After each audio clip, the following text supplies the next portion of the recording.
I got to thinking. The year was 1983, and on this particular day, it found me at Providence Baptist Church, walking into the sanctuary for the worship service. Now, I sat with my granny this day because Herbert Glenn wouldn't let me sleep, and the whole family was there. Herbert Glenn was in the back, beside Greg Deaver, standing by the back doors. They were going to take up offering. They were deacons in our church, and there was a lady on the back, second to back row, and she had long black hair and a long dress, and she was doing this right here. And it was very noticeable because we were a typical Southern Baptist church where nobody really moves. You don't dare put your hand up. You sing 3 songs and you're eating lunch by 12:15.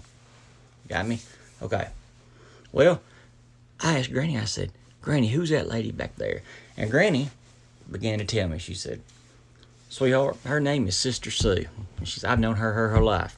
She's famous in this area because she runs the tent revivals down at the foot of the hill below the church. Now, Sister Sue was a Hostel Pentecostal. That's what she was. And, I mean, she was all about it. All about that Holy Spirit she was. Now, the older I get, the more I understand stuff, and I get it.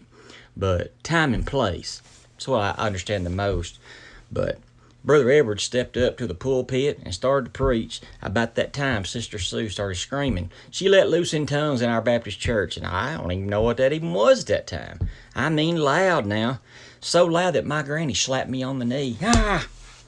One of the blue-haired old ladies beside her actually said the S word out loud in church.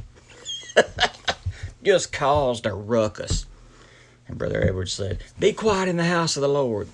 And she wouldn't. She was in the zone now. I mean, by this time, she was about to launch.